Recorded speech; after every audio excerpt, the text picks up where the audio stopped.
الحمد لله نحمده ونستعينه ونستغفره ونعوذ بالله من شرور أنفسنا ومن سيئات أعمالنا من يهده الله فلا مضل له ومن يضلله فلا هادي له ونشهد أن لا إله إلا الله وحده لا شريك له وأشهد أن محمدا عبده ورسوله فقد قال الله تعالى في كلامه المجيد أعوذ بالله من الشيطان الرجيم بسم الله الرحمن الرحيم إن الله وملائكته يصلون على النبي يا أيها الذين آمنوا صلوا عليه وسلموا تسليما প্রাণ করে মদিনার দিকে খেয়াল করে আমরা মহব্বতে পড়েন আল্লাহুম্মা সাল্লি আলা সাইয়্যিদিনা মাওলানা মুহাম্মদ ওয়া আলা আলি সাইয়্যিদিনা মাওলানা মুহাম্মদ আরো জোরে মহব্বতে আল্লাহুম্মা সাল্লি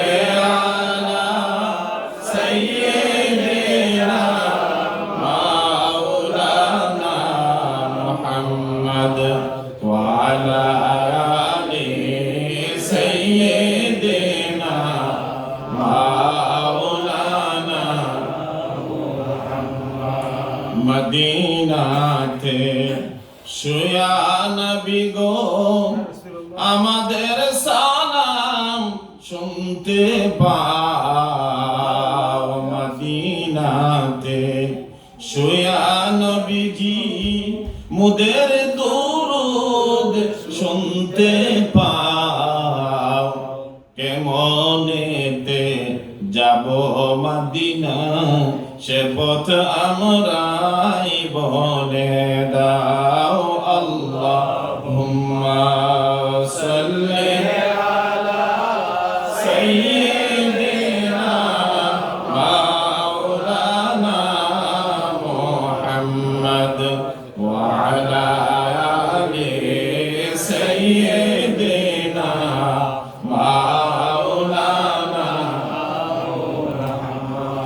নবী আমরা পরশমণি নবী আমরা জানের জান নবীজিকে না দেখিলে নবীজিকে না দেখিলে বাঁচে না দমের প্রাণ আল্লাহুম্মা সাল্লি আলা সাইয়্যিদিনা মাওলানা মুহাম্মদ ওয়া আলা আলি সাইয়্যিদিনা মাওলানা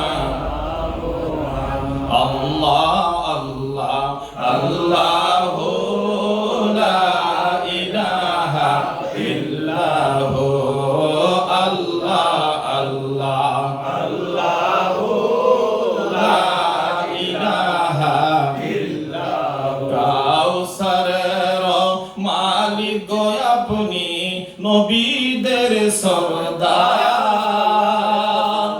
কাউসারের মালিক গো আপনি নবীদের সরদার আপনা শানে নাজিল হলো পবিত্র কোরআন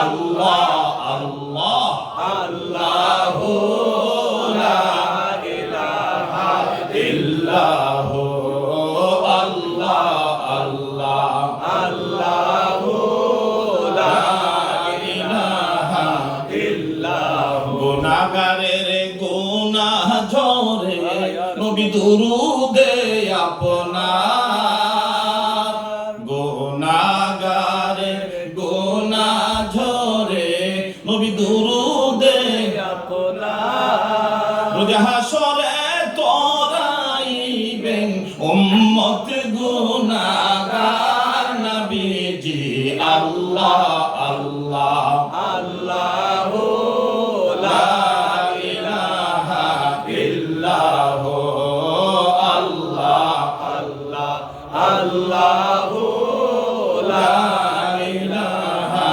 ইল্লাহু আপনাকে দেখিলে একবার অনবী দুসুখ হই হারাম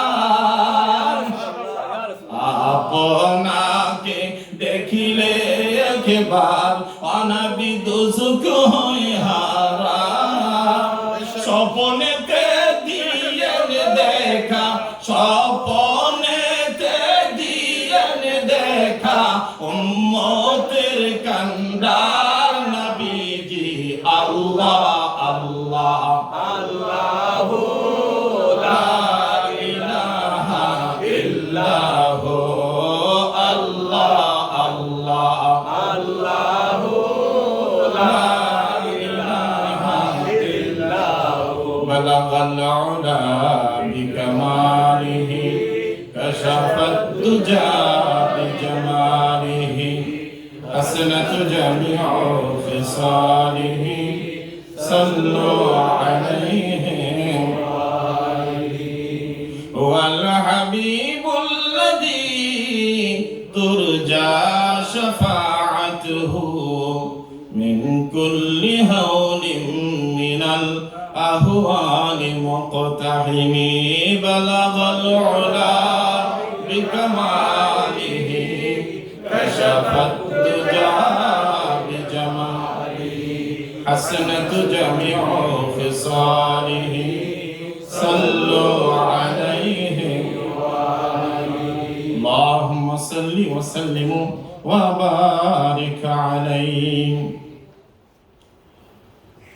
আলহামদুলিল্লাহ আমরা মহান আল্লাহ সুবহানাহু ওয়া তাআলার দরবারে লক্ষ কোটি শুকর আর সুজুদ আদায় করছি যে মনিব এই এলাকার হাজার হাজার মানুষ থেকে যে মানুষগুলোকে ভালোবেসেছেন মায়া করেছেন দয়া করেছেন সেই মায়ার দয়ার ভালোবাসার মানুষগুলোকে আজকে আমার নবীর আগমনের দিনে 12 দিন ব্যাপী আহলুল বায়াত মসজিদ মিশনে মিলাদুন নবীর মাহফিলের আজকে সমাপনী দিবসে আমাদেরকে হাজির করে দিয়েছেন। আমরা হাজির হতে পেরেছি এই জন্য আমরা সকলে হৃদয় উজাড় করে আল্লাহ শুকর আদায় করে আমরা সকলে বলি আলহামদুলিল্লাহ। আমরা আল্লাহ শুকর আদায় করছি আমাদের মাঝে আল্লাহর এক ওলি যিনি সুফি সাহেব নামে পরিচিত হুজুর আমাদের মাঝে আছেন, আজকে দোয়া করবেন। আমাদের ইমাম, উনি আমাদের ওলির বংশের মানুষ, অনেক হাফেজুল কোরআন মুরব্বিয়ান আইজাম আমার যুবক ভাইয়েরা এবং অনেক হাফেজদের অনেক হাফেজুল কোরআনদের উস্তাদ আজকে আমাদের মাঝে আছেন। অনেক বরকতময়, যাদের চেহারার দিকে তাকালে আল্লাহ গুনাহ মাফ করে দেবেন সুবহানাল্লাহ। আজকে এই সমস্ত উলামায়ে কেরাম হাজির হয়েছেন যাদের চেহারার দিকে তাকালে আল্লাহ আমাদের সগীরা গুনাহগুলো মাফ করে দেবেন সুবহানাল্লাহ। এমন বরকতময় নূরানি ঈমানি মাহফিলে আল্লাহ পাক আমাদেরকে হাজির করে দিয়েছেন। এই জন্য আমরা আবারও হৃদয় উজাড় করে আল্লাহ শুকর আদায় করে আমরা বলি আলহামদুলিল্লাহ। আমার ভাইরা, আমরা পৃথিবীতে আসছি, আমরা সবাই আমার এই দুনিয়া ছেড়ে চলে যেতে হবে, কেউ আমরা এই পৃথিবীতে থাকবো না। মানুষ মৃত্যুর পরে আল্লাহর কাছে যে জিনিসটা নিয়ে সবচেয়ে বেশি ফরিয়াদ করবেন সেটা হলো ইয়া লাইতানি কদ্দামতু লিহায়াতি। মানুষ আফসোস করে শুধু বলবে আল্লাহ আমার জীবনে যা করেছি আর একটাবার সুযোগ দাও আমি যেন পৃথিবীতে যাইয়া আবার তোমাকে পরিপূর্ণভাবে তোমার রাসূলের ইতাআত করে অনুসরণ করে তোমাকে ডেকে আসতে পারি। আল্লাহ তুমি আমাকে সুযোগ দাও। কিন্তু এই সুযোগ আর কাজে আসবে না। এই কথা বলে আল্লাহ জানিয়ে দিলেন অগ্রিম আমাদেরকে, মানুষ পরকালে মৃত্যুর উপরে কোন আফসোস গুলো করবে। এর মধ্যে একটা আফসোস হবে, আল্লাহর কাছে মানুষ সেদিন চিৎকার করে করে বলবে, ইয়াটা আপনার আফসোসের জন্য ব্যবহার হয়েছে। সেই দিন মানুষ আবেগ আফসোস নিয়ে বলবে, আল্লাহ তুমি আমাদেরকে আবার পৃথিবীতে পাঠাও, আমরা যেন তোমার ইবাদত করতে পারি, তোমার নবীর পথে চলতে পারি, তোমার দ্বীনের পথে চলতে পারি, তোমার কাজ যে আমরা করতে পারি। রব্বুল আলামিন আপনি আমাদেরকে সেই সুযোগটুকু দেন, কিন্তু এই সুযোগ আর দেওয়া হবে না। কাজে অনেকেই পৃথিবী থেকে চলে গেছেন, আমরাও একদিন চলে যাব। যে যতটুকু ইবাদত বন্দেগী যে যেভাবে করবেন, সেটাই আপনি আমাদের জন্য পরকালে আল্লাহ পাক রব্বুল আলামিন আপনি আমাদের কাজে আসবে। আর বাকি দুনিয়া সব কিছু দুনিয়াতেই পরে থাকবে, একমাত্র আল্লাহ পাক রব্বুল আলামিন ফয়সালা করবেন আপনার নেক আমল সমূহের মাধ্যমে। মানুষ কত বেশি আল্লাহর ইবাদত করেছে, বন্দেগী করেছে।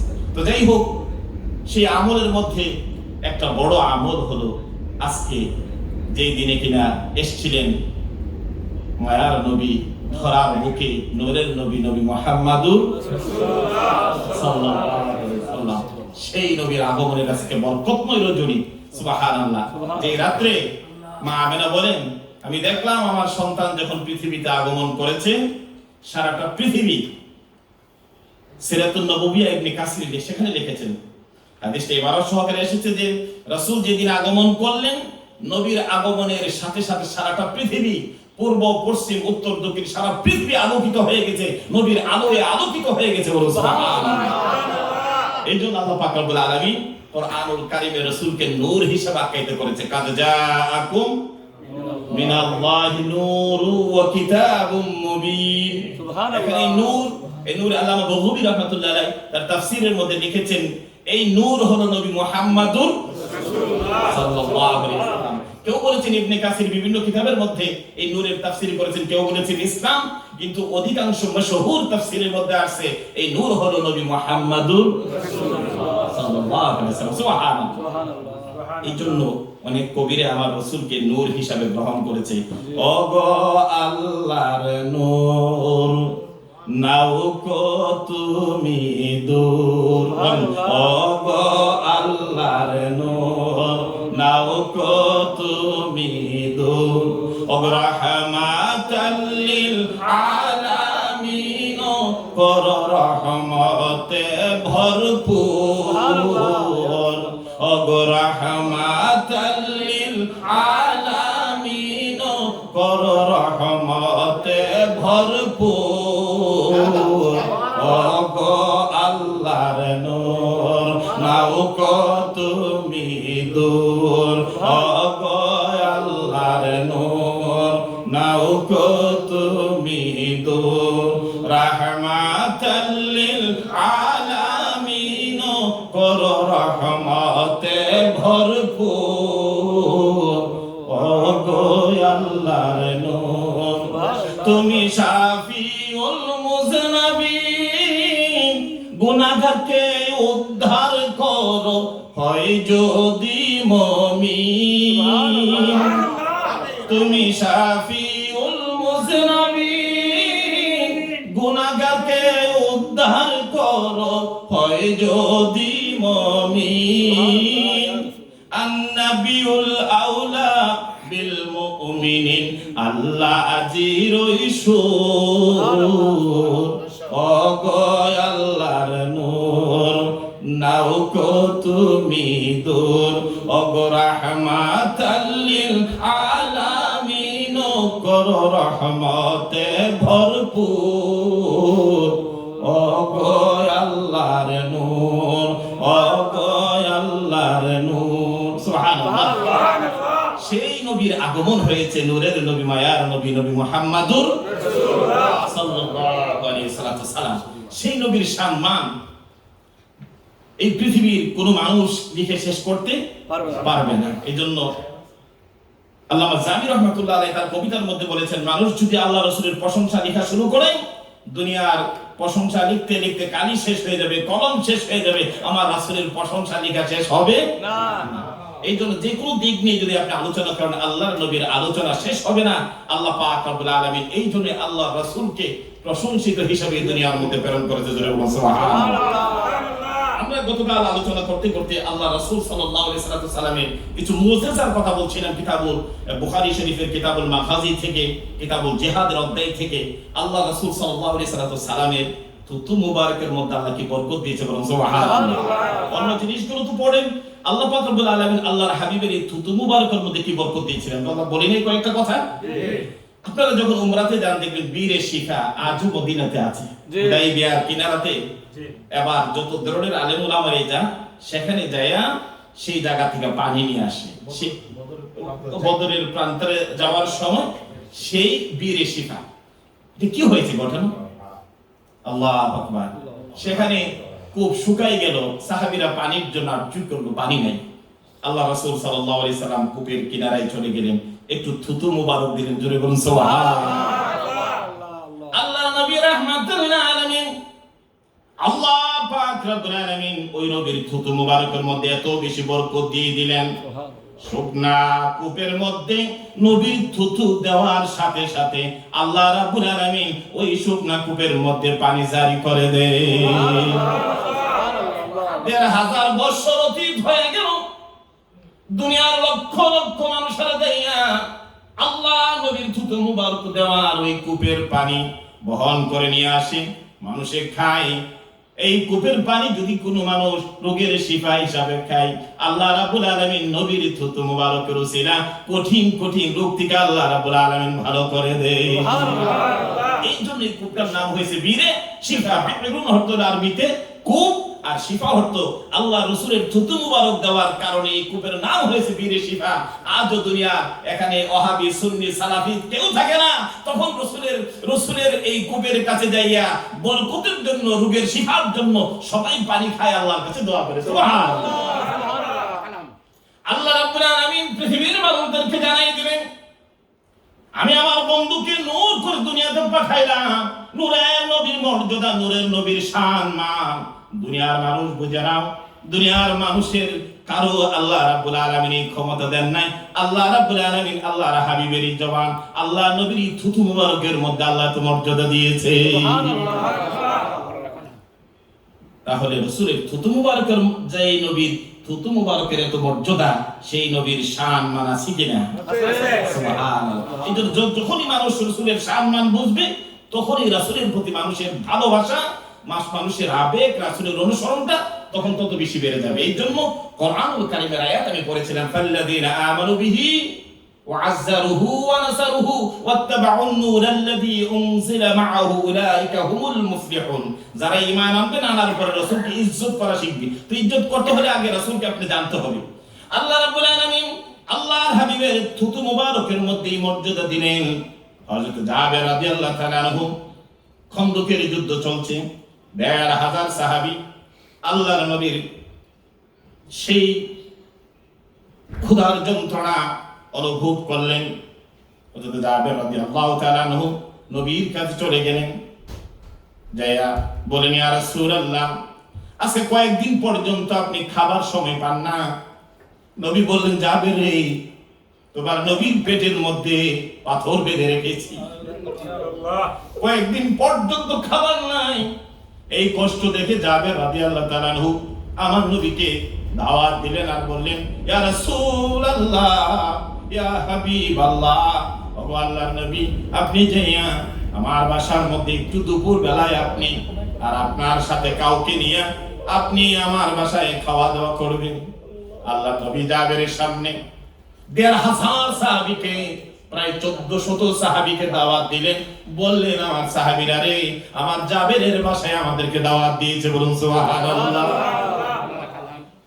নবী বলল, জাবের একবার সামনে যাই, পাশে যাই, ইয়া রাসূলুল্লাহ, আমার বাসায় এত মানুষ, খাওয়ানোর মতো কিছু কি আছে? আমি কি দিয়ে তাদেরকে আমি আপ্যায়ন করব? কি দিয়া গো রাসূল আমি তাদেরকে আমি খাবার পরিবেশন করব? আমার নবী বললেন, রে জাবের, তোমাকে চিন্তা করতে হবে না। আল্লাহ নবী জাবেরের বাড়িতে চলে গেলেন, ডাক দিয়ে বললেন, কি করেছো? হুজুর, একটু গোশতের ব্যবস্থা করেছি, ছোট একটা বকরি ছিল, জবাই করেছি। আল্লাহ নবী বলেন, বকরি ওই গোশতগুলো নিয়ে আসো, আর যে রুটি বানাবা, রুটির যে খামির গুলো আছে নিয়ে আসো। আল্লাহ নবী রাহমাতুল লিল আলামিন নবী একটু থুতু মুবারক দিয়ে দিলেন, আর ১,৫০০ মানুষ খাইলো।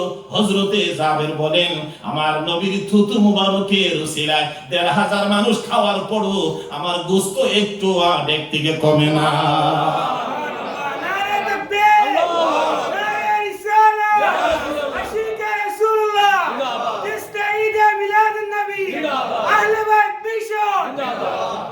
আমার ভাইরা, এইভাবে আল্লাহ নবী রাহমাতুল লিল আলামিন নবী কেমন স্পেশাল জিনিসগুলো আল্লাহ দান করেছে, যাকে আর কাউকে আল্লাহ দান করে নাই।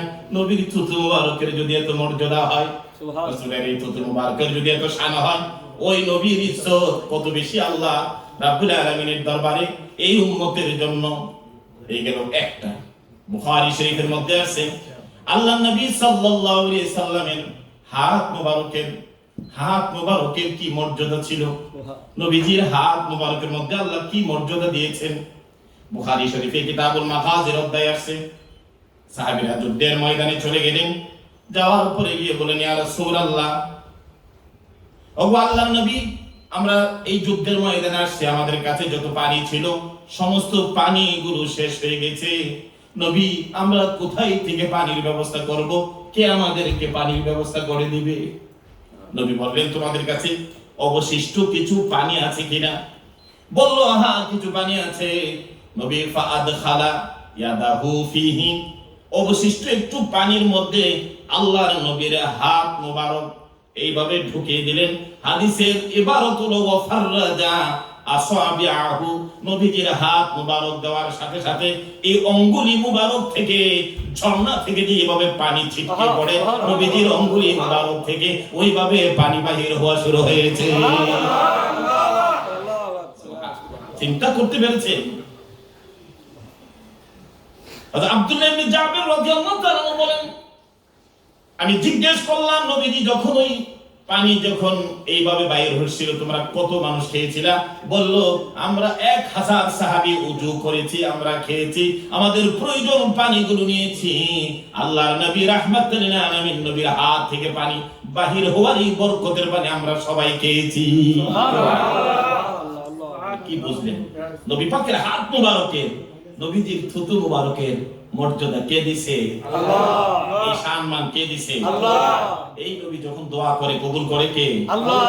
গতকাল বলেছিলাম হযরত হুযায়ফাতুল ইয়ামিন রাদিয়াল্লাহু তাআলা আনহু নবীর এমন একজন আশিক ছিলেন, এমন মহব্বতের মানুষ ছিলেন, আল্লাহ রাসূলকে এত বেশি ভালোবাসতেন, রাসূলের কথাটাকে কে আগে পালন করবে এর মধ্যে একজন ছিল, তিনি হুযায়ফাতুল ইয়ামিন রাদিয়াল্লাহু তাআলা। সুবহানাল্লাহ। ওনাকে পাঠাইলেন সেই খন্দকের যুদ্ধের সময়। উনি আবু সুফিয়ান বাহিনীর, আমি গতকালের ঘটনা থেকে বলছি, কালকে যারা আসেন তারা হয়তো ব্যাপারটা বুঝবেন।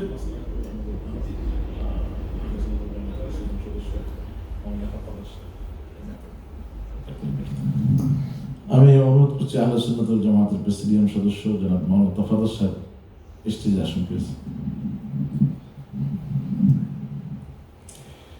তো আল্লাহর নবীর এই ভালোবাসা গ্রহণ করে হযরত হুযায়ফাতুল ইয়ামিন রাদিয়াল্লাহু তাআলা আনহু উনি খন্দকের যুদ্ধে কাফিরদের মাঝখানে চলে গেলেন। উনি বললেন, গতকাল বলছিলাম, উনি যখন তাদের এই শত্রুদের মাঝখানে চলে গিয়েছিলেন, এই মুহূর্তে আবু সুফিয়ান বলেছিল যে তোমাদের কাছে একটা গুরুত্বপূর্ণ বিষয় আমি উপস্থাপনা করব। আমি গতকাল থেকে যারা আছেন তারা হয়তো ব্যাপারটা বুঝবেন আলোচনাটা। তো এই মুহূর্তে তোমরা প্রত্যেকের ডানে বামে তোমরা চেয়ে নাও, তোমাদের মাঝে কেউ আছে কিনা। আমি এখন একটা গুরুত্বপূর্ণ গভীর রজনীতে বৃষ্টি হয়েছে, তার কনকনে শীত, আর খন্দকের যুদ্ধের মুসলমানরাও এই কঠিন অবস্থায় হযরতে হুযায়ফাতুল ইয়ামিনকে পাঠাইলেন। উনি চলে গেলেন, একেবারে কাফেরদের মাঝখানে চলে গেলেন। এন্ডিমিনিট টাইম উনি যখন আবু সুফিয়ান এই কথা বলছে, উনি মনে মনে ভাবলেন এই মুহূর্তে মনে হয় কাফেরদের হাত থেকে আমার আর বাঁচার কোনো উপায়। আবু সুফিয়ান ডিক্লেয়ার দিল, ডানে বামে দেখে নাও এবং কে কার পাশে আছে। আল্লাহ পাক রব্বুল আলামিন নবী তো দোয়া করে দিয়েছেন। হযরত হুযায়ফাতুল ইয়ামিন রাদিয়াল্লাহু তাআলা উনি পাশের যে লোকটা আছে তাকে এমনি জিজ্ঞেস করলো, তুমি ওই কওমের মানুষ না? বলো না, আমি তো ওই কওমের না। ও আচ্ছা। ওইভাবে দুর্জনের মধ্যে কথা হয়ে গেল, একে অপরের মধ্যে পরিচয় হয়ে গেল, আসল পরিচয় গোপন থাকলো। আবু সুফিয়ান ডিক্লেয়ার দিল, আমরা কয়েকদিন পর্যন্ত এই যুদ্ধের মধ্যে অবতীর্ণ হয়েছি, আমাদের অবস্থা অনেক খারাপ, যে প্রচন্ড আমাদের খাবার শেষ হয়ে গেছে, আমাদের আমাদের যে বহন করা উট আছে এগুলো শেষ হয়ে গেছে, আমরা যদি আজকে রাত্রে যদি আমরা রওনা হয়ে মক্কাতে না যাই, মুসলমানের হাতে আগামীকাল থেকে আমাদের মৃত্যু ছাড়া আর কোনো উপায় নাই। আবু সুফিয়ান এই কথা বলে রাত্রের বেলা ঘোরাতে উঠে মক্কার দিকে রওনা। হযরত হুযায়ফাতুল ইয়ামিন রাদিয়াল্লাহু তাআলা আনহু উনি সহি সালামতে চলে আসলেন। রাসূল যাওয়ার সময় বলে দিয়েছিলেন, যদি কাউকে তুমি হত্যা করার সুযোগও পাও কিন্তু কাউকে হত্যা করবে না। হযরত হুযায়ফাতুল ইয়ামিন রাদিয়াল্লাহু তাআলা বলেন, আমি ওই সময় চাইলে ওই আবু সুফিয়ানকে আমি দুনিয়া থেকে বিদায় করে দিতে পারতাম, কিন্তু যেহেতু রাসূল বলেছে আমি দেইনি। যুদ্ধের ময়দান থেকে রাত্রে গভীর রাতে চলে আসলো আল্লাহ রাসূলের কাছে। সুবহানাল্লাহ সুবহানাল্লাহ। আয়েশা বললেন, ইয়া রাসূলুল্লাহ, আমি এই মুহূর্তে শুনে আসলাম আবু সুফিয়ান সকালবেলা তার বাহিনীদেরকে নিয়ে সে এখনই মক্কার দিকে রওনা হয়ে গেছে। ওগো আল্লাহর নবী, আমি তাকে যদি চাইতাম দুনিয়া থেকে বিদায় করে দিতে পারতাম, আমি করলাম না। আমি আপনার ওয়াদা মোতাবেক আপনার কাছে চলে আসলাম। নবীজি ডাক দিলেন, আসো আমার কাছে এসো। নবীজি রুরু মুবারকের মধ্যে হুযায়ফাতুল ইয়ামিনকে ডাক দিয়া বললেন, এত কঠিন শীতের মধ্যে আমি নবীকে ভালোবেসে শত্রুর মোকাবিলায় যাইয়া, যিনি প্রাণের ভয় করলো না, জীবনের দিকে তাকাইলো না, আল্লাহ রাব্বুল আলামিন হুযায়ফাতুল ইয়ামিনকে ডাক দিলেন, হুযায়ফা রে, আমার কাছে বাকি যেই রাত্রটা আছে তুমি কোন করে শীতের মধ্যে আর কোথাও যাওয়া দরকার নাই। আমি নবীর উরুর মুবারকের মধ্যে হুযায়ফাতুল ইয়ামিনকে ডাক দিয়ে নবী শোয়া দিলেন। নবীর চাদর মুবারক দিয়ে হুযায়ফাতুল ইয়ামিনকে ঢেকে দিলেন। বলুন সুবহানাল্লাহ। আল্লাহ নবী দোয়া করলেন, তার কর্মে খুশি হয়ে গেলেন। সেই হুযায়ফাতুল ইয়ামিন আল্লাহর দ্বীনকে প্রচার করতে যাইয়া ইরাকের বাগদাদের সালমান পার্কের মধ্যে শুয়ে আছেন। সেখানে একটা ঘটনা ঘটেছিল, নবীর প্রেমিক যারা তাদের কি অবস্থা হয় এটা আপনারা পৃথিবীতে শুনেছেন। সালমান পার্কের মধ্যে দুইজন সাহাবীর কবরের মধ্যে পানি দেখা দিয়েছেন। তখন হযরত হুযায়ফাতুল ইয়ামিন সেই যুগের বাদশা যিনি ছিলেন নুরুদ্দিন, তাকে স্বপ্ন দেখিয়েছিলেন যে আমার কবরের মধ্যে সেই দাজদা নদীর পানি ঢুকতেছে, তাড়াতাড়ি আমার কবর থেকে আমাকে সরাও। যাই হোক, অনেক বড় ঘটনা। আল্লাহর নবীর প্রেমিক যারা তারা মৃত্যুর পরও আল্লাহ পাক রব্বুল আলামিন তাদেরকে হেফাজত করে। যাই হোক, ঈদের দিন একটা বিশাল ঘটনা, এটা তো ওইদিকে বললে অনেক কথা চলে যাবে। তার কবর খোঁড়া হয়েছিল। হুযায়ফাতুল ইয়ামিন রাদিয়াল্লাহু তাআলা আনহু জার্মান থেকে তদানীন্তনকালে এটা বিভিন্ন সারা বিশ্বের পত্রিকাতে আসছিল এবং সারা বিশ্বের সৌদি আরবের বাদশা ভিডিও আসছে এবং সারা বিশ্বে আসছিল। তারা সেখানে গিয়েছিলেন, বিশেষ করে জার্মানের যারা আপনার চক্ষুর উপরে বিশেষজ্ঞ ছিল তারা সেখানে গিয়েছিলেন এবং তারা স্ক্রিনের মাধ্যমে ব্যাপারটা যাতে লক্ষ লক্ষ মানুষ দেখতে পারে সেই ব্যবস্থাপনা করে দিয়েছিলেন। হযরত হুযায়ফাতুল ইয়ামিন রাদিয়াল্লাহু তাআলা আনহুর কবর যখন খোলা হয়েছিল, সুবহানাল্লাহ, ১৫০০ বছর আগের সাহাবী, সেই নবীর প্রেমিকের সাহাবীর কবর থেকে যখন উঠাচ্ছিল, মনে হচ্ছিল এই মাত্র তাকে কবরে রাখা হয়েছে। সুবহানাল্লাহ, নারে তাকবীর, নারে রিসালাত, আশিক রাসূলুল্লাহ। আমি যেটা বোঝাতে চাচ্ছিলাম, আজকে যারা রসুলকে ভালোবাসেন তার মর্যাদাটা কত, দুনিয়া আখিরাতে আল্লাহ তাকে কি শান, আল্লাহ পাক তাকে কি মর্যাদা দেন, এই ব্যাপারটা বলার জন্য হযরত হুযায়ফাতুল ইয়ামিন রাদিয়াল্লাহু তাআলা আনহু ওঠানো হলো। ওনার চোখগুলো এমন ভাবে নূরের জকরাতে ছিল, ওনার চেহারা মোবারকের যখন চোখগুলো তাকাইলো, জার্মানের দুইজন চক্ষু বিশেষজ্ঞ ডাক্তার সাথে সাথে সেখানে মুসলমান হয়ে যায়। মৃত যারা হয়ে যায়, যারা হাজার বছর পরে মানুষের চোখের মধ্যে এইরকম নূর থাকতে পারে না, অবশ্যই তারা আল্লাহ রাসূলের সাহাবী। বলুন সুবহানাল্লাহ। এটা হলো রাসূল প্রেমের, যারা রাসূলকে ভালোবাসেন, যারা রাসূলকে মহব্বত করে, মহব্বতের মানুষগুলো ওইভাবে আল্লাহ পাক সংরক্ষণ করে কিয়ামত পর্যন্ত আল্লাহ রাসূলের সেই লেওয়ায়ে হামদ পতাকার তলে যাওয়া পর্যন্ত। বলুন সুবহানাল্লাহ। সেই নূরের নবী, মায়ার নবীকে আল্লাহ রাব্বুল আলামিন পৃথিবীতে পাঠাইলেন। পাঠানোর পরে আল্লাহ পাক রাব্বুল আলামিন রাসূলকে এতিম বানাইলেন। কি বানাইলেন? রাসূল কি মায়ের গর্ভে যখন, তখনই তো রাসূলের আব্বা দুনিয়া থেকে চলে যান। আল্লাহ পাক রব্বুল আলামিন রাসূলের ভালোবাসাটা প্রমাণ করার জন্য আল্লাহ কি বললেন? আলাম ইয়াজিদিকা ইয়াতীমান ফাআওয়া। এইটার অর্থ বিভিন্ন ভাবে মানুষ করে থাকে, রাসূল আপনাকে আমি এতিম হিসেবে পাই নাই, অর্থাৎ আল্লাহ পাক রব্বুল আলামিন আল্লাহর রাসূলকে মহব্বত করে বলছে, ও আমার হাবিব, আমি তো তোমাকে পৃথিবীতে এতিম করে পাঠাইলাম, আর তুমি এতিম হোক, তোমাকে আমি এই জন্য বানিয়েছি, এই গোটা বিশ্বের এতিমরা এই পৃথিবীতে কার কাছে যাবে? এতিমের আশ্রয়স্থল হবে নবী মুহাম্মদুর সাল্লাল্লাহু আলাইহি সাল্লাম। সেই এতিম নবী পৃথিবীতে আসলেন। বাবা দুনিয়াতে আসার আগেই তো দুনিয়া থেকে চলে গেলেন। রাসূলের বয়স যখন 4 বছর, মা আমেনা রাসূল সাল্লাল্লাহু আলাইহি সাল্লাম আল্লাহর হাবিবকে নিয়ে, বাবার স্মৃতি কার হৃদয়ের মধ্যে অনুভূতি না আসে? 5 থেকে 6 বছর যখন হয়ে গেল, মা হালিমা যখন রাসূলকে দিয়া গেলেন আমেনার কাছে, তো রাসূল মক্কার কিনারায় যে দাঁড়ায় দাঁড়ায় বাচ্চারা যখন খেলাধুলা করতো, আল্লাহর হাবিব সাল্লাল্লাহু আলাইহি সাল্লাম দেখতেন, খেলতেন না। সুবহানাল্লাহ। একদিন বিকাল হয়ে গেছে, রাসূল আর ওই জায়গা থেকে আসেন। ব্যাপার কি, আজকে বিকাল হয়ে গেল, আমার ছেলে মুহাম্মদ সাল্লাল্লাহু আলাইহি সাল্লাম কেন আসে না? কি হয়েছে? মা আমেনা দৌড়াইয়া চলে গেলেন, বলে আমার ছেলে আজকে না আসার কারণটা কি? গিয়া দেখে ওই এক পাশের মধ্যে রাসূল দাঁড়াইয়া চোখের পানিগুলো ছেড়ে ছেড়ে কাঁদতেছে, আর বারবার আকাশের দিকে তাকাচ্ছে। সুবহানাল্লাহ।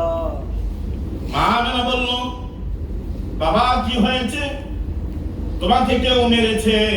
বলে না, আমাকে কেউ মারে নাই। তাহলে কাঁদো কেন? কাঁদার কারণ কি? কি জন্য তুমি দাঁড়িয়ে দাঁড়িয়ে কাঁদো? কারণ কি?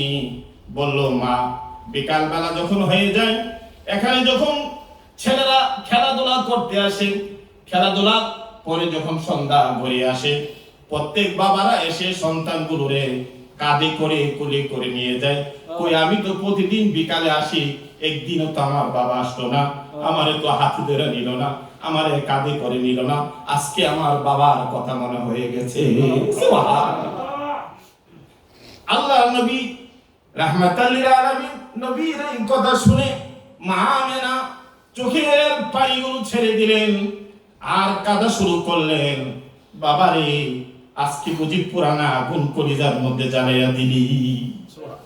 তোমার বাবা তো অনেকদিন পর্যন্ত এই পৃথিবী থেকে চলে গেছো, আসো, তোমাকে তোমার আম্মুর সাথে আসো, তোমাকে বাসায় নিয়ে যাই। মা হিবুল্লাহ দুনিয়ার মধ্যে এই ঘটনাগুলো এনেছেন। আল্লাহ নবীকে, তিন নবীকে মা মেনানিয়া বাসায় আসলেন। এসে শ্বশুর আব্দুল মুত্তালিবকে ডাক দিলেন, শ্বশুর, আপনার এই নাতি তার বাবাকে দেখতে চাই, যদি পারমিশন দেন তাহলে আমি মক্কা থেকে যাইয়া তার বাবার কবর আমি দেখে আনি, তার বাবাকে একটু জিয়ারত করে নিয়ে আসি। আল্লাহ তো বললেন, আলাম ইয়াজিদিকা ইয়াতীমা, রাসূল আমি তোমাকে এতিম হিসাবে প্রেরণ করে গোটা বিশ্বের এতিমদের ভালোবাসার আশ্রয়স্থল আমি বানিয়ে দিলাম। সুবহানাল্লাহ। মা আমেনা আল্লাহর নবীকে নিয়ে আব্দুল মুত্তালিবের কাছে চলে গেলেন। শ্বশুরগণ যদি অনুমতি দেন, আমি আমার ছেলেকে নিয়ে, সে তার বাবার জন্য কাঁদে, আমি মদিনাতে যাই, যাইয়া তার বাবার কবর জিয়ারত করে নিয়ে আসি, আমি যাইয়া তার বাবার কবরটা একটু দেখে আনি, তাহলে তো আমার ছেলে একটু শান্তি পাবে। মা আমেনা রাসূলকে নিয়ে আর উম্মে আইমানকে নিয়ে, দুইজন দাসীকে নিয়ে 5 জনের একটা কাফেলা মক্কা থেকে রওনা হয়ে গেলেন। যেতে যেতে মদিনায় গেলেন, যেহেতু রাসূলের নানা বাড়ি মদিনাতে যাইয়া কয়েকদিন অবস্থান করে ওই আবওয়া নামক জায়গাতে চলে গেল। আমেনা যাইয়া কবরের পাশে দাঁড়াইয়া আল্লাহর নবীকে নিয়ে সেখানে দাঁড়াইয়া জিয়ারতের জন্য দাঁড়াইয়া গেল। বলুন সুবহানাল্লাহ। এই জন্য রাসূল সাল্লাল্লাহু আলাইহি ওয়াসাল্লাম বলেন, তোমরা কি করো? কবর জিয়ারত করো, কবর জিয়ারত করো। আল্লাহর নবীকে নিয়ে মা আমেনা আল্লাহর নবী বাবার কবরের পাশে দাঁড়াইয়া গেল। দাঁড়াইয়া এবার কবরের পাশে দাঁড়াইয়া ডাক দিলেন, আব্দুল্লাহ রে, আমার পেটে যখন এই সন্তান ছিল তোমার ছেলে, তুমি তো দেখে যাও নাই, আজকে তোমার ছেলে 6 বছর, আজকে তোমার কবরের পাশে নিয়ে আছি, এই তোমার ছেলে, যা। নবীকে বললেন, মুহাম্মদ, এবার তোমার বাবার কবরের পাশে ডাক দাও, এখানেই তো তোমার বাবা শুয়ে আছে। আল্লাহর নবী রাহমাতুল লিল আলামিন নবী কবরের পাশে দাঁড়াইয়া আব্বা বলে চিৎকার শুরু করলেন। আব্দুল্লাহর কবর যেন ফেটে যাচ্ছে, সেখান থেকে যেন আল্লাহকে ডাক দিচ্ছে, আল্লাহ কবরটুকু একটু তুমি ভেঙে দাও, আমার সন্তান মুহাম্মদকে আমি একটু করে নেই, আমি একটু আদর করি, আমাকে একটু ভেঙে দাও, আমার সন্তানকে আমি করে নেই, আমি একটু আদর করে দেই, আমার সন্তান আমার কবরের পাশে ডাকে।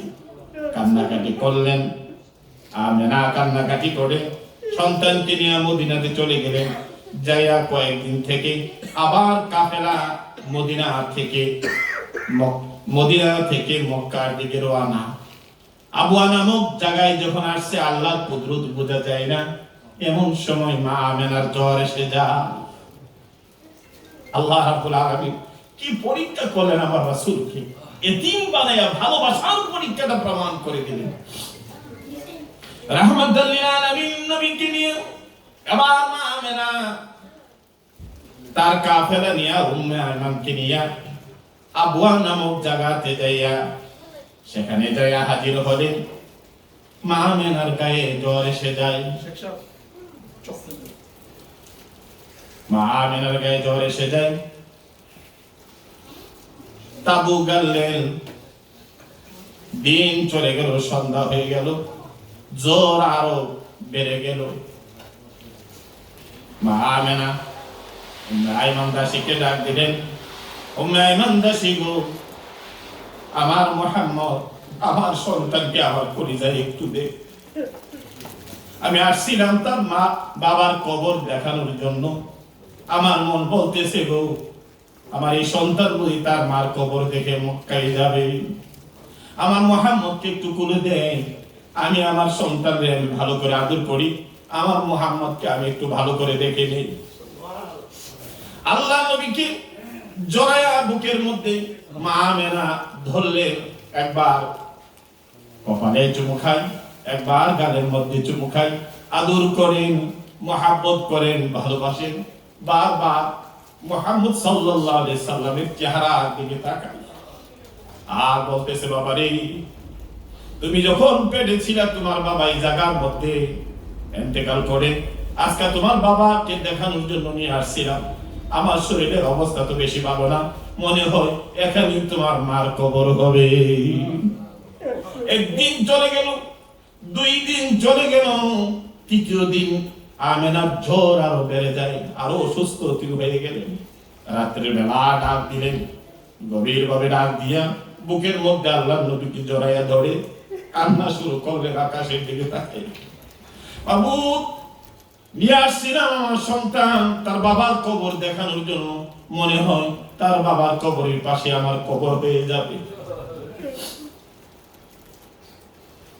কিন্তু রাত চলে গেল, সকাল বেলা হলো, উম্মে আয়মানকে ডাক দিলেন, উম্মে আয়মান গো, আমার মনে হয় আমি আর বাঁচবো না, নে আমার পরে তুই হবি এই মুহাম্মদ সাল্লাল্লাহু আলাইহি সাল্লামের মা, এই সন্তানকে দেখে রাখিস, আমি মনে হয় দুনিয়া থেকে বিদায় হয়ে যাব। এই কথাগুলো বলে কিছুক্ষণ পরে তিনি আল্লাহর দরবারে চলে যায়। সুবহানাল্লাহ। সেখানে আব্দুল্লাহর কবরের পাশে মা আমেনার কবর হয়। মাকে কবর দিয়ে রাসূল সাল্লাল্লাহু আলাইহি সাল্লাম, এতিম মানুষ, বাবা চলে গেলেন, মাও চলে গেলেন, উম্মে আইমান সহ বাকি কাফেলারা রওনা হয়ে গেছে মক্কার দিকে। আব্দুল মুত্তালিব বারবার মদিনার দিকে তাকায়, কাফেলা কেন আসতেছে না, এত দেরি হয়ে গেল, আজকে তো দিন হয়ে গেল, কাফেলা কেন আসে না। আল্লাহ রাব্বুল আলামিন আল্লাহ নবীর আব্বাকে দুনিয়া থেকে নিয়ে মানুষের কলিজার মধ্যে মহাব্বতের আগুন জ্বালায় দেয়। ওই নবীর প্রেমিকারাই কিয়ামত পর্যন্ত নবীরে ভালোবাসবে। সুবহানাল্লাহ। নবীর মা চলে গেলেন, আল্লাহ রাব্বুল আলামিন আব্দুল মুত্তালিবের কলিজার মধ্যে মহাব্বতের আগুনটা দিয়ে দিলেন। সুবহানাল্লাহ। কাফেলা ওই আবওয়া নামক মদিনার জায়গা থেকে মাকে কবর দিয়া বাবার জায়গা থেকে রওনা হয়ে গেল মক্কার দিকে। আব্দুল মুত্তালিব বারবার মদিনার দিকে তাকায়, কেন আমার এই কাফেলা কেন আসে না, এত দেরি হচ্ছে, কি ব্যাপার, উনি বারবার যাইয়া মক্কার পাহাড়গুলোর উপর উঠে উঠে মদিনার দিকে তাকায় থাকে। হঠাৎ করে চেয়ে দেখে মক্কা থেকে মদিনা থেকে একটা কাফেলা আসছে, কিন্তু মনে হয় ওই কাফেলাতে মা আমেনাকে আর দেখা যায় না। ডাক দিলেন, কোথায় আব্বাস, কোথায় আবু তালেব, আয় দেখ আমি যে কাফেলা গিয়েছিল, আমার মনে হয় আমার মা আমেনা বুঝি ওই কাফেলাতে আর নাই। মক্কার কাছে চলে গেলেন। নবীজি তো ছোট মানুষ, দৌড়াইয়া যায় দাদাকে বলিয়া, দাদা গো, গিয়েছিলাম বাবার কবর জিয়ারতের জন্য, মাকে সেখানে রেখে আসলাম। বুড়া মানুষ, নবীকে নিয়ে কাঁদতে কাঁদতে এই সেই এতিম নবী আল্লাহ আয়াত নাযিল করে জানাই দিলেন, ও রাসূল আমার, আপনি এতিম অবস্থায় আমি কি পাই না? হ্যাঁ আমি পেয়েছি। আমি সেই আব্দুল মুত্তালিবের কলিজার মধ্যে, আবু তালেবের কলিজার মধ্যে আপনার মহব্বতের আগুন দিয়েছি।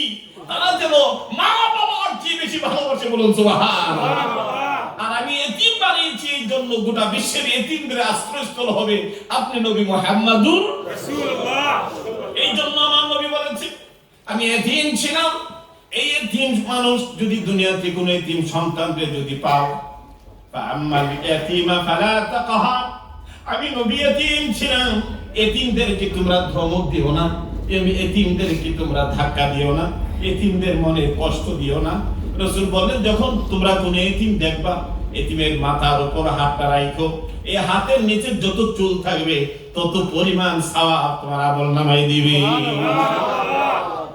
এই জন্য তো সাহাবাইতে গেলে এতিমের আল্লাহর ওলি বড় সাহেব কিবলা রাহমাতুল্লাহ আলাইহি, আল্লাহর ওলি সাহেব কিবলা রাহমাতুল্লাহ আলাইহি বড় সাহেব কিবলা, তারা তো এতিমের জন্য জীবন দিচ্ছে, এতিমের লালন পালনের জন্য তাদের এই জীবনের ধারাবাহিকতা চলছে। কারণ আল্লাহর রাসূল এতিম ছিলেন, এই জন্য এতিমদেরকে মহব্বত করে, এতিমদেরকে ভালোবাসা। আল্লাহ রাসূল সাল্লাল্লাহু আলাইহি সাল্লাম দাদার কাছে মা বাবার যে কষ্ট ছিল, মায়ের যে কষ্ট ছিল, সব কষ্ট ভুইলা আব্দুল মুত্তালিব এমন এক ভালোবাসা দিলেন, এমন এক মহব্বত দিলেন, দিয়া মা বাবার কষ্টটা দূর করে আমার রাসূলকে বড় করে দিল, বলে সুবহানাল্লাহ। মা বাবার কথাটা সেখান থেকে আব্দুল মুত্তালিব রাসূলের বয়স যখন 7-8 বছর হয়ে গেছে, আব্দুল মুত্তালিব সব ছেলেদেরকে ডেকে বললেন, আমি তো বড় হয়ে গেছে, আমি আর বাঁচব না, আমার এই সন্তানের কে দেখাশোনা করবে? 10 ছেলের ডেকে শেষ করে নিয়ে আবু তালিবের কাছে আমার রাসূলকে অর্পণ করে গেলেন। আবু তালিবের জীবনের চেয়ে আরো বেশি ভালোবাসতো আমার নবীকে, বলুন সুবহানাল্লাহ। এই ভালোবাসার ধারাবাহিকতায় আমার এতিম নবীর এই মহব্বতের ধারাবাহিকতা আমার আল্লাহ রাব্বুল আলামিন আল্লাহর হাবিবের উপর রেখে দিয়েছে, জোরে বলুন সুবহানাল্লাহ। যারা এই ভালোবাসবেন, নবীকে ভালোবাসবেন, এই ভালোবাসার মানুষগুলোকে আল্লাহ পাক রব্বুল আলামিন হাসরের দিন আমার নবী ডাকবে, ও আমার উম্মতেরা আজকে আসো, আমি রাসূলকে যারা দেখো নাই, আমি রাসূলের নাম শুনে যাদের কলিজার মধ্যে মহব্বতের আগুন দাও দাও করেছে, নবীর পথে যারা চলেছো, আজকে এই দিনে তোমরা আসো, আমি নবী তোমাদেরকে নিয়ে জান্নাতে যাব, জোরে বলুন সুবহানাল্লাহ। এই জন্য নবী, কবরে নবী, হাসরে নবী, মিজানে পৌঁছাতে নবী ছাড়া আমাদের উপায় নাই। এই জন্য কিছু সময় আবার মা দেখতাম রাত্র গভীর হয়ে যেত, আর উনি করুণ সুরে সুরে বলতেন, উপায় নাই রে, উপায় নাই রে, উপায় নাই, মুসলমানের নবী বিনে উপায় নাই। মুসলমানের নবী ছাড়া আর তো কোনো আশ্রয়স্থল আমাদের নাই। আল্লাহ তো আমাদের সবকিছু করবে, কিন্তু যখন আমি কবরে যাব, দুনিয়ার আল্লাহ রাব্বুল আলামিন এত নিয়ামত দিলেন, কিন্তু এই কঠিন কবরের মধ্যে যিনি সর্বপ্রথম তাকে পাবো তিনি হবে নবী মুহাম্মদুর রাসূলুল্লাহ সাল্লাল্লাহু আলাইহি ওয়াসাল্লাম। অন্ধকার কবরের মধ্যে আপনার সন্তানগুলো আপনাকে নামায়া দিয়ে চলে আসবে। মুল্লা আলী কারি রাহমাতুল্লাহ আলাইহি বলছেন, কবর দেওয়ার কিছুক্ষণ পরে মানুষ যখন দোয়া করে, যখন 40 কদম চলে আসে, এই সময়ের মধ্যে আল্লাহ রাব্বুল আলামিন আপনার রূহটা ফিরিয়ে দেন, সুবহানাল্লাহ। ফেরেশতারা চলে আসে, এসে কাফনের কাপড়টা ধরে আপনাকে বসিয়ে দিবেন। বসানোর পরে আপনি জিন্দা হয়ে গেলেন। দুনিয়ার মানুষের কথাগুলো, জুতার আওয়াজগুলো মানুষ ওই মুহূর্তে কবরের মধ্যে শুনতে পায়, সুবহানাল্লাহ। আপনার ছেলে আপনাকে কবর দিছে, আপনার ভাই আপনাকে কবর দিছে, তাদের আওয়াজটা আপনি শুনতে পাচ্ছেন। এবার মুর্দা ডানে তাকাইলেন মাটি, বামে তাকাইলেন মাটি, সামনে মাটি, পাশনে মাটি, উপরে বাঁশের সারি। যে সন্তানের জন্য এত কিছু করলাম, যে ভাইয়ের জন্য এত কিছু করলাম, আজকে দিনই 3.5 হাত মাটির মধ্যে রেখে আমাকে চলে যাচ্ছে। আমার কি অবস্থা তোমরা কি জানো? আমার খবর তো নিচ্ছ না কেউ। আমার ছেলে আমার খবর জানে না, আমার ভাই আমার খবর জানে না। এই মাটি 3 হাত 3.5 হাত কবরের মধ্যে রেখে চলে গেল। আমার এই অবস্থায় কি হবে? ফেরেশতারা দাঁড়িয়ে গেল। আমল নামা যদি ভালো হয়, ফেরেশতাদের রূপগুলো আপনারা ভালো দেখবেন। আমল যদি ভালো না হয়, ফেরেশতারা যখন দেখবেন কলিজার মধ্যে 7 সাগরের পানির পিপাসা লেগে যাবে। আল্লাহু আকবার। এই কঠিন সময় দুনিয়ার কেউ উপকার কেউ কিছু করতে পারবে না। ওই সময় যখন নবী কেমন আপন, আমাদের নবীর মহাব্বত কেমন দরকার, ওই মুসিবতের সময় যখন বলবে মান হাদার রাজুল, অথবা উনি কে, ওমান নাবিয়ুকা, তোমার নবীকে। আর নবীর সাথে যারা মহাব্বত রেখেছেন, নবীর পথে মধ্যে চলেছেন, নবীকে দেখার সাথে সাথে আল্লাহ রাব্বুল আলামিন ওই মানুষের কলিজার মধ্যে মহাব্বতের আগুনের কারণে নবীকে চিনবেন। চিনার সাথে সাথে আল্লাহ রাব্বুল আলামিন কবরটাকে জান্নাতের বাগান বানিয়ে দিবে। এই জন্য আমার মৃত্যুর পরে যিনি সর্বপ্রথম আমার এই কঠিন মুসিবতের সময় যাকে আমরা পাশে পাবো, তিনি হলেন নবী মুহাম্মাদুর রাসূলুল্লাহ সাল্লাল্লাহু আলাইহি ওয়াসাল্লাম। এই জন্য নবী ছাড়া মুসলমানের উপায় নাই। নবী আমাদের কবর, হাসর, মিজান, ফুলছাড়া হাসরের ময়দানও রাসূল আমাদের জন্য সুপারিশ করবেন। কবর থেকে জান্নাত পর্যন্ত যতগুলো কঠিন গাছি আছে, এইগুলোতে যিনি আমার জন্য সুপারিশ করবেন, যিনি আমার পাশে থাকবেন, যিনি আমার জন্য হাসরের দিন আমাকে সেই মুসিবত থেকে উদ্ধার করবেন, তিনি হলো নবী মুহাম্মাদুর রাসূলুল্লাহ সাল্লাল্লাহু আলাইহি সাল্লাম। এই জন্য কবিরা লিখেছেন, নবী তুমি ছাড়া ত্রিভুবনে কে আছে আমার। বলেন, নবী তুমি ছাড়া ত্রিভুবনে কে আছে আমার। উম্মতের কান্ডারি তুমি নবীজি দয়াল, উম্মতের কান্ডারি তুমি নবীজি দয়াল। নবী তুমি ছাড়া ত্রিভুবনে কে আছে আমার। আমি মৃত লাশ হলে কে গনিবে আমায় কুলে, সেদিনেতে রাখবে একা মিল্লাত তোমার, সেই দিনেতে রাখবে একা মিল্লাত তোমার। নবী তুমি ছাড়া ত্রিভুবনে কে আছে আমার, নবী তুমি ছাড়া ত্রিভুবনে কে আছে। উম্মতের কান্ডারি তুমি নবীজি দয়াল, উম্মতের কান্ডারি তুমি নবীজি দয়াল। নবী তুমি ছাড়া ত্রিভুবনে কে আছে আমার, নবী তুমি ছাড়া ত্রিভুবনে কে আছে আমার। আমার ভাইরা ওই অন্ধকার কবরে যেমন আমার ছেলে জানবে না, আমার মেয়ে জানবে না, আমার ভাই জানবে না, দুনিয়ার কেউ জানবে না, ওই কবরে যিনি সাথে হবেন তিনি হলো নবী মুহাম্মাদুর রাসূলুল্লাহ।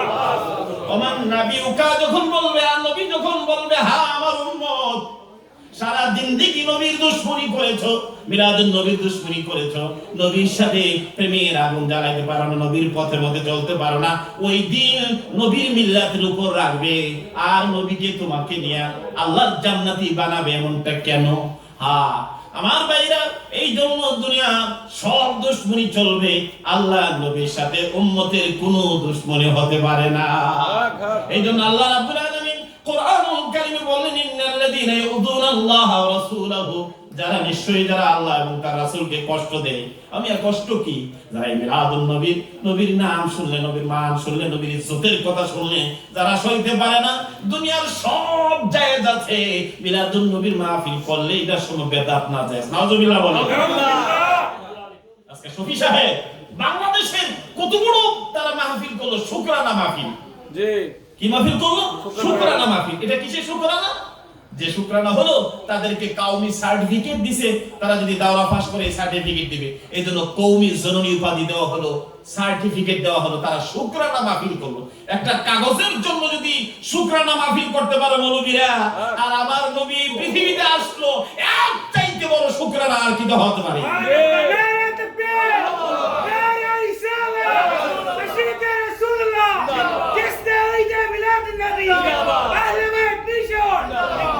এই জন্য আল্লাহ রাব্বুল আলামিন কোরআনুল কারীমে বলে দিলেন, লাকাদ মান্নাল্লাহু আলাল মুমিনিন। মুমিনের জন্য সবচেয়ে বড় নিয়ামত হলো, মুমিনের জন্য সবচেয়ে বড় শুকর হলো নবী মুহাম্মদুর রাসূলুল্লাহ সাল্লাল্লাহু আলাইহি সাল্লামের আগমন। বলুন সুবহানাল্লাহ।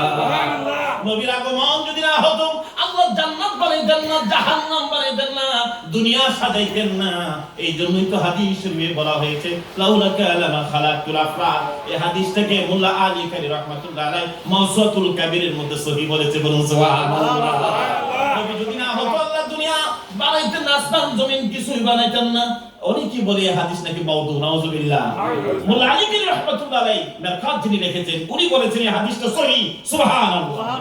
যে নবীর কারণে আল্লাহ দুনিয়া বানাইলেন, যে নবীর কারণে দুনিয়া সাজাইলেন, ওই নবী যদি আল্লাহ না বানাইতেন, আল্লাহ কিছুই সৃষ্টি করতেন না।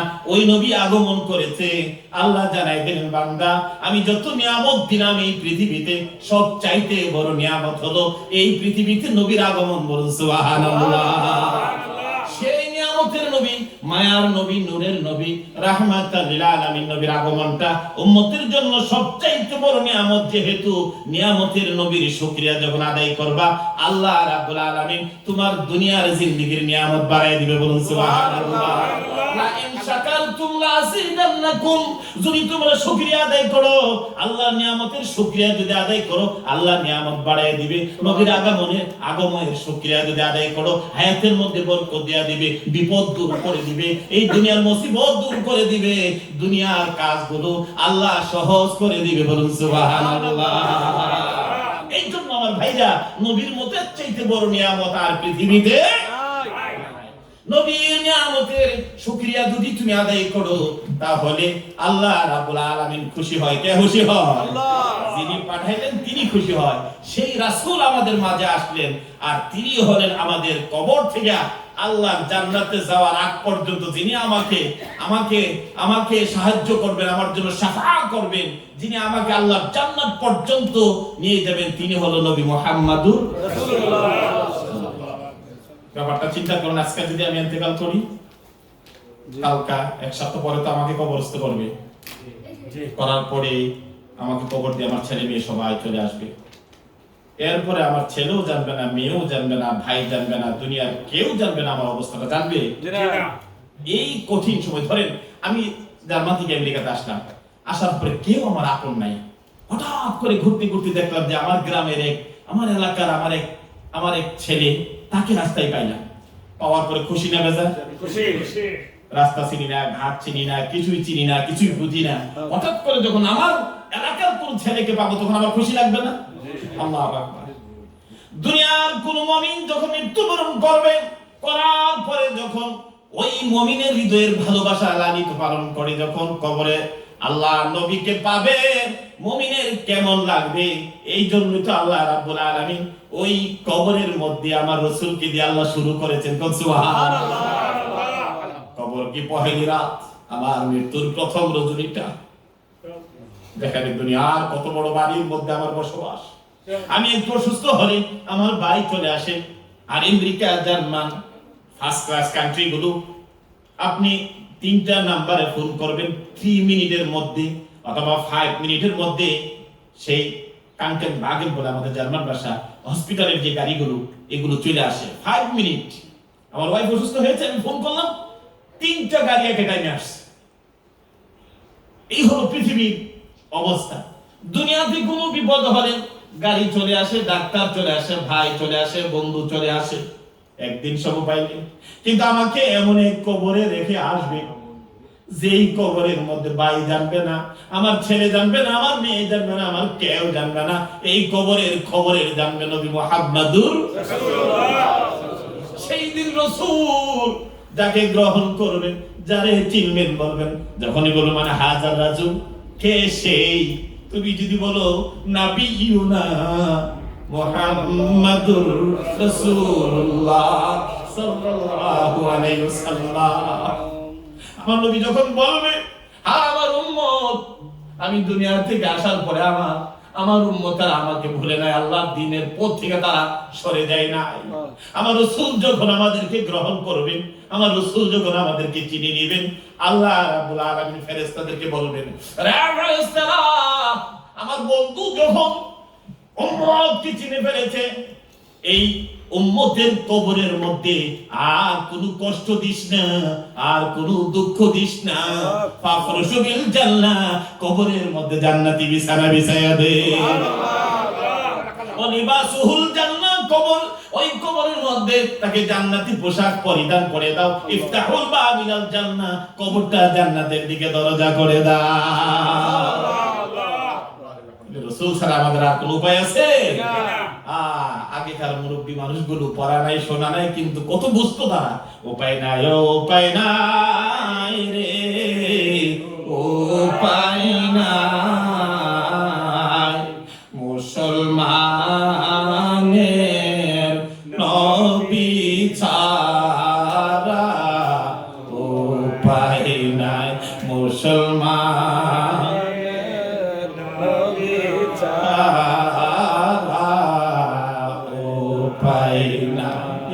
ভাইরা।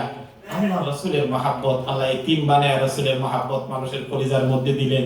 আল্লাহ রাসূল কবরের মধ্যে মুমিনের ভালোবাসার জন্য, মুমিন যাতে সেই কঠিন দিনে যেন, মুসিবতের দিনে যেন মুমিন যেন কোনো পেরেশানি না হয়, এই ভালোবাসা যাতে মুমিনরা যেন অন্তরের মধ্যে লালন করে, যেন মুসিবতের দিন যেন রাসূলকে পায়, সেই জন্য আল্লাহ রাসূল সাল্লাল্লাহু আলাইহি সাল্লামের সাহাবায়ে কেরাম রাসূলকে ভালোবেসে, উম্মতেরা রাসূলকে ভালোবেসে হাসরের দিন, কবর, হাসর, মিজান, ফুলচারাত, আল্লাহর জান্নাত পর্যন্ত একমাত্র তিনি আমাদের একমাত্র সম্বল, একমাত্র তিনি আমাদের জীবনের সবকিছু। এই জন্য আমার ভাইরা, সবাই আমরা এই পৃথিবী থেকে চলে যাব, আমরা কেউ এই পৃথিবীতে থাকবো না। কিন্তু একটা জিনিস চলে যাওয়ার পরেও যে জিনিসটা আমাদের কাজে লাগবে। আজকে তো আমি 3 বছর ধরে আমাদের এই মসজিদ কমিটি আমাদেরকে মহব্বত করেন, ভালোবাসেন, আপনাদের আহ্বানে সাড়া দিয়া প্রতি বছর 3 বছর হয়ে গেল আসা। এই ইউরোপের, আপনাদের আমেরিকার মতো দেশে ভারতের ব্যাপী মিলাদুন নবীর মাহফিল, এর চেয়ে বরকতময় আর কি হতে পারে? তো এই বরকতের দিন আজকে সমাপনী দিবস, আবারও যদি আমরা বেঁচে থাকি হয়তো আমাদের দেখা হবে, আর না হয়তো কবরের দেশে আমরা বাসিন্দা হয়ে যাব। এই বরকতময় রজনীতে আমরা সবাই চাই যে ইনশাআল্লাহ কেউ 200-500 ইউরো যেহেতু আল্লাহর ঘরের জন্য জমা রেখে যায়, আমার মৃত্যুর পরে যেন একটা অ্যাকাউন্ট, সেখান থেকে যেন একটা ফসল আল্লাহ রাব্বুল আলামিন আপনি আমাদেরকে দিতে থাকে, আমরা যেন পাই, সেটার উসিলার জন্য আল্লাহ পাক আমাদেরকে নাজাতের ফয়সালা করে দেন, আমরা বলি আমিন। এই বরকতময় দিনে কেউ আছেন যে আব্বা আম্মার জন্য হুজুর আমি ইনশাআল্লাহ আমি $200 ইনশাআল্লাহ দেব আমার আব্বার জন্য, আম্মার জন্য, ইনশাআল্লাহ দোয়া করা হবে। আপনারা একদিন কালেকশন হয়েছিল, আপনারা টাকা পয়সা দিয়েছেন, তো এবং যে হুজুর আজকের এই বরকতময় দিনে ইনশাআল্লাহ আমি আমার আব্বা আম্মার জন্য 100 করে $200 ইনশাআল্লাহ দেওয়া হবে। আমি 1 মিনিট আপনাদের জন্য দোয়া করে ইনশাআল্লাহ, আপনাদের প্রত্যেকে যাদের মা বাবা নাই, অন্ধকার কবরে শুয়ে আছে, তাদের কথা স্মরণ করে করে ইনশাআল্লাহ প্রত্যেকেই যারা আছেন আজকের এই বরকতময় দিনে ইনশাআল্লাহ আপনারা সবাই শরীক হন। আল্লাহ পাক যেন আপনাদের এই দানগুলো কবুল করেন, আমিন আমিন আমিন। মাশাআল্লাহ। আল্লাহ জনাব নুরুল ইসলাম সাহেব তার আব্বা আম্মার জন্য $200 দিয়েছে, বলেন মারহাবা। আল্লাহ কবুল করে নাও, মঞ্জুর করে নাও। যে সন্তানগুলো তার মা বাবার কথা ভুলে না, তুমিও ভুলিও না।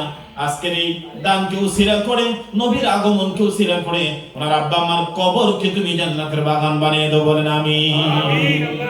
আর কেউ আছে $200, শুধু আব্বা আম্মা, যে মা বাবা আমাদের জন্য এত কিছু করেছে, আজকে আমরা প্রত্যেকে ইনশাআল্লাহ শরীক হব।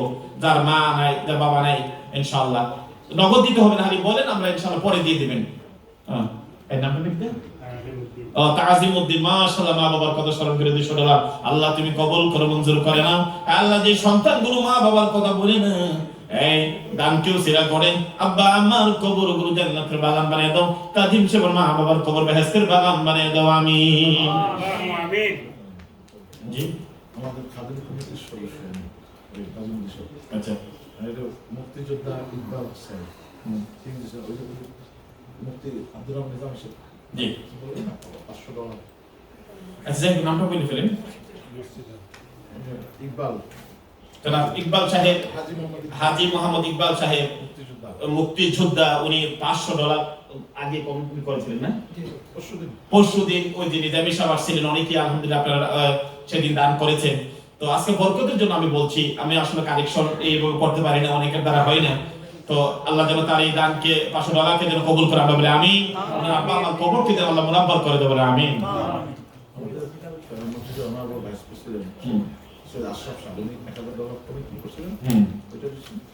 আর হুসাম চৌধুরী সাহেব উনি $500 কমিটমেন্ট করেছিলেন, $200 দিয়ে মাশাআল্লাহ, আল্লাহ সৈয়দ আশরাফ সাহেব $1000 উনি কমিটমেন্ট করেছিলেন, আজকে আদায় করেছে। আমার নবীর আগমনের দিনে আল্লাহ কবুল করো, মঞ্জুর করো ভাইস প্রেসিডেন্ট সাহেব। আল্লাহ ওনার আব্বা আম্মা বেঁচে থাকলে হায়াত দারাজ করে দাও, কবরও থাকলে কবর কি জান্নাতের বাগান বানিয়ে দেবো, বলেন আমিন। হুসামউদ্দিন সাহেব $500, চৌধুরী সাহেব উনি $500 কথা বলেছেন, 200 দিয়েছেন। আল্লাহ এই বরকতময় দিনে রুসিনা আল্লাহ ওনার আব্বা আম্মাকে মাফ করে দাও, ছেলে মেয়েগুলোকে নেককার বানিয়ে দাও, কিয়ামতের ময়দানে নাজাতের উসিলা বানিয়ে দিও, আমিন। হ্যাঁ আল্লাহ জনাব ফখরুল সাহেব, আল্লাহ মা বাবার কথা স্মরণ হয়ে গেছে, $100 দিয়েছে বরকতের দিনে, আল্লাহ তুমি কবুল করো, মঞ্জুর করো। ওনার আব্বা মা যারা বেঁচে আছে হায়াত দারাজ করো, কবরে যারা কবরকে জান্নাতের বাগান বানিয়ে দাও, আমিন। আমাদের সম্মানিত ইমাম সাহেব টিপু সাহেব, আল্লাহ ওনার আব্বা আম্মা আছেন। আব্বা নাই আম্মা আছে। আল্লাহ আমাদের সম্মানিত ইমাম সাহেব টিপু কত সুন্দর আমার নবীর শানে গজল গায়। আল্লাহ নবীর এই শানের মাসে, বরকতের মাসে, মাওলাদুন নবীর মাসে আল্লাহ টিপু সাহেবের আব্বার কবরটা তুমি জান্নাতের বাগান বানিয়ে দেবো, বলেন আমিন। ওনার আম্মার হায়াতের মধ্যে বরকত দাও আল্লাহ, কামাই রোজগার বরকত দাও আল্লাহ, নবীর আশিক বানাইয়া কিয়ামতের ময়দানে নবীর পতাকা তলে জায়গা করে দিও, আমিন। মাশাআল্লাহ আমাদের খতিব সাহেবও নগদ দিয়েছে, আল্লাহ তুমি কবুল করো, মঞ্জুর করে নাও। উনার আব্বা আম্মা তো ওলি মানুষ, তাদের খাস তাওয়াজ্জু আর জিয়ারত আমাদেরকে নসিব করো, বলেন আমিন। আল্লাহ রেজাউল করিম সাহেব $100 দিবা, আল্লাহ তুমি কবুল করো, মঞ্জুর করে নাও, কিয়ামতের ময়দানে নাজাতের উসিলা বানিয়ে দিও রব্বুল আলামিন। যে যে আশা নিয়ে, যে মাকসুদ নিয়ে এই বরকতময় দিনে দান করছে, সকলকে কবুল করো, বলেন আমিন। আপনি নিজে দিয়েছেন নি? মাশাআল্লাহ মাশাআল্লাহ আমি দেখাইছিলাম আমাদের সম্মানিত ইমাম খতিব আগে সাবেক হাজার হাজার হাফেজের উস্তাদ, নিজে মাদ্রাসা প্রতিষ্ঠা করছেন। উনি বড় হুজুর, আল্লাহ আমাদের বড় হুজুর হাফেজ মেজবাউদ্দিন হাফেজ মেজবাউদ্দিন সাহেব হাজার হাজার হাফেজদের উস্তাদ। আল্লাহ তোমার এই বান্দাকে তুমি হায়াতে বরকত দাও, ওনার আব্বা আম্মা যারা কবর আছে কবরগুলো জান্নাতের বাগান বানিয়ে দাও। নবীর আশিক মানুষ, শরীরটা ভালো না, তারপরে মিলাদুন নবীর এই মাহফিলে কষ্ট করে এসেছে, আল্লাহ তোমার এই গোলামকে তুমি কবুল আর মঞ্জুর করো, আমিন। আল্লাহ জনাব জাহাঙ্গীর সাহেব $100 আল্লাহ কবুল করে, মঞ্জুর করে নাও। ওনার আব্বা আম্মা যারা কবর আছে মাফ করে দাও, যারা বেঁচে আছে হায়াতের মধ্যে বরকত দাও, আমিন। আল্লাহ আল্লাহ উনি আজকে তাবারকেও শরীক হয়েছেন। মাশাআল্লাহ আমাদের হাজী সুবদর সাহেব, আল্লাহ হাজী তাফাজ্জুল সাহেব, প্রতিদিন আমি পেয়েছি রব্বুল আলামিন তোমার এই নবীর প্রেমিকের হায়াতের মধ্যে বরকত দাও, ওনার আব্বা আমার কবর জান্নাতের বাগান বানিয়ে দাও। এ আল্লাহ কিয়ামতের ময়দানে নবীর পতাকা তলে জায়গা করে দিও, আমিন। আল্লাহ জহিরুল ইসলাম সাহেব $100 আল্লাহ কবুল করে, মঞ্জুর করে নাও। আব্বা আমার হায়াতের মধ্যে বরকত দাও, যারা কবর আছে কবরকে তুমি মুনাব্বার করে দাও, আমিন। আমার মা বোনেরা যারা শুনে আপনারা শরীক হতে পারেন মিলাদুন নবীর এই মাসে, আল্লাহ যেন কবুল করে, বলেন আমিন। এ আল্লাহ রফিকুল ইসলাম রাফি ভাই $200 দিয়েছে, আল্লাহ তুমি কবুল করে, মঞ্জুর করে নাও। কিয়ামতের ময়দানে নাজাতের উসিলা বানিয়ে দিও, আব্বা মা বেঁচে থাকলে হায়াত দারাজ করো, কবরে থাকলে কবরকে জান্নাতের বাগান বানিয়ে দাও, আমিন। ও আপনি ভাই আল্লাহ, আমিন। মাশাআল্লাহ আল্লাহ মাওলানা আমাদের ইকরামউদ্দিন, মাশাআল্লাহ আল্লাহ মাওলানা সাহেব নবীর আশিক হয়ে $100 আজকে মিলাদুন নবীর মাহফিলে শরীক হয়েছে। ওনার আব্বা মা বেঁচে থাকলে হায়াত দারাজ করো, কবরে থাকলে কবরকে নবী পাকের সাদাকায় কবরকে জান্নাতের টুকরা বানিয়ে দাও, আমিন।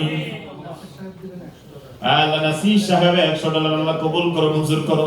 নবীর এই মাওলাদুন নবীর এই বরকতের দিন আল্লাহ কবুল করে নাও, মঞ্জুর করে নাও। তামাম জিন্দেগীর গুনাহগুলো মাফ করে দাও, মা বাবা কবরগুলো জান্নাতের বাগান বানিয়ে দাও, আমিন। আল্লাহ জনাব মোশাররফ ভাই $100 আল্লাহ কবুল করে নাও, মঞ্জুর করে নাও। আব্বা মা বেঁচে থাকলে হায়াত দারাজ করো, কবর দেশে থাকলে কবরকে জান্নাতের বাগান বানিয়ে দিও আমিন। আচ্ছা, আমরা যে 1000 আমাদের সব প্রস্থানে খবর আছে আহলে বাইত গার্ডেন। আল্লাহ জনাব জসিম সাহেব $50 আল্লাহ তুমি কবুল করে মঞ্জুর করে নাও। আব্বা মা বেঁচে থাকলে হায়াত দারাজ করো, কবর দেশে থাকলে কবরকে জান্নাতের বাগান বানিয়ে দাও আমিন। মাশাআল্লাহ। আল্লাহ জনাব তোহা সাহেব মা বাবার কথা স্মরণ হয়ে গেছে। রব্বুল আলামিন যে সন্তান মা বাবার কথা বলে নাই, আল্লাহ তুমিও বলিও না। এই মসজিদের মুয়াজ্জিন হাতেম আল্লাহ এই আমলকে ওসিলা করে, দানকে ওসিলা করে রব্বা আমার কবরকে তুমি বেহেশতের বাগান বানিয়ে দাও আমিন। মাশাআল্লাহ। কেন?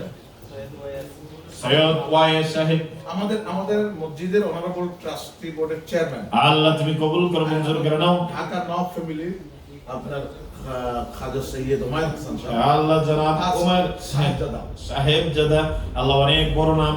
আল্লাহ তুমি তো জানো, আল্লাহ এই সন্তানদের আমলকে তুমি কবুল করো। এই দানি উসিলা এই পরিবারের যারা কবর আছে তাদেরকে maaf করে দাও, ওনার হায়াতের মধ্যে বরকত দাও, ছেলে মেয়েগুলোকে নেককার বানাও, কিয়ামতের ময়দানে নবীর পতাকা তলে জায়গা করে দিও আমিন। আমরা যে কবরস্থান কিনছি 1000 কবর, আমাদের আহলুল বাইত গার্ডেনের সব কবরস্থানে কবরস্থান ছিল। একটু ভুল হচ্ছে, 1000 না, অ্যাকচুয়ালি 250 আমাদের কন্ট্রাক্ট হয়েছে, 250 আমাদের কন্ট্রাক্ট হয়েছে, আর পরে আরো আমরা নেব আর কি, বাট এখন কন্ট্রাক্ট আমাদের 250 কপি।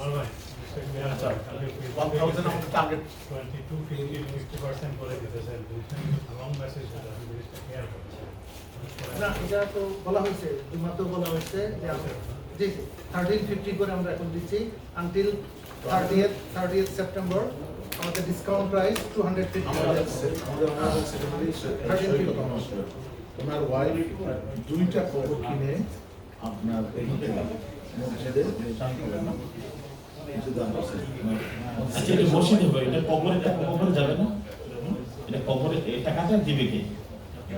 এটা কবরের ফিল্ডে চলে যাবে, মসজিদে মানে এটা ফ্রি, উনি কিনা মসজিদে দান করলেন। আচ্ছা এটা মারা যায় ওখানে তার অনেক আছে না যে দেওয়ার মতো কেউ নাই, এখন পারে না, মারা গেছে। আচ্ছা আলহামদুলিল্লাহ, আপনারা একটা ভালো উদ্যোগ নিয়েছেন আহলুল বাইত মসজিদ মিশন থেকে, আমি শুকরিয়া জানাচ্ছি। এটা আমাদের জার্মানিতে, ওখানে আমরা অনেক জায়গা কবরস্থান আমরা কিনে নিয়েছি।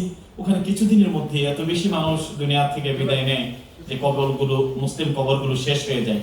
তো এখানে কবর যে সিস্টেমটা, এটা আমার কাছে ভালো লেগেছে এবং আপনাদের এই উদ্যোগ, কারণ সবাই চলে যেতে হবে। বিশেষ করে আমরা দেখেছি আমার জার্মানির কথা বলছি, সেখানে 10 বছর 20 বছর রয়েছে মানুষ, মৃত্যুর পরে ওই তাকে কবরস্থ করবে যে $2-3,000 অথবা ইউরো লাগে, এই টাকাটা ফ্যামিলির কাছে থাকে না। অনেক সময় মসজিদে গিয়ে সেরা আমরা কালেকশন করতে হয় হাত তুলতে। এর চাইতে লজ্জাকর জিনিস আপনি আমাদের জন্য আর কিছু হতে পারে না। সারা জিন্দেগি টাকা কামাই করলেন, আপনার লাশটা যদি মা বাবার ওসিয়ত থাকে দেশে পাঠানোর জন্য, ওই সময় আপনার ফান্ডে, আপনার ব্যাংকে টাকা থাকে না। মানুষের থেকে ধার করে করে এইগুলো না করে একটা এইরকম ব্যবস্থাপনা করেন। আমার মৃত্যুর পরে হাদিস শরীফে আছে, কামিনহা খালাকনাকুম ওয়া ফিহা নুঈদুকুম ওয়া মিনহা নুখরিজুকুম তারাতান উখরা। এই মাটি দিয়ে সৃষ্টি, আবার এই মাটি তো মানুষ যেখানে কবরস্থ করে, তাফসীরে আছে তাকে যেন সেখানেই কবরস্থ করা হয়, আর এই মাটি থেকে আল্লাহ পাক হাসরের দিন উঠাবেন। তিনি সবচেয়ে ভালো এখানে যদি আপনারা যে কবরের ব্যবস্থা করা হয়েছে, এটা আপনারা যদি এভাবে কিনে নিতে পারেন, আলহামদুলিল্লাহ। আমার মৃত্যুর পরে যেন আমার সন্তানগুলো কারোর কাছে যেন ভিক্ষা করতে না হয়, আমার মৃত্যুর পরে আমার কবরস্থ করার জন্য টাকা, এর চাইতে জাতির লজ্জা আর কি হতে পারে।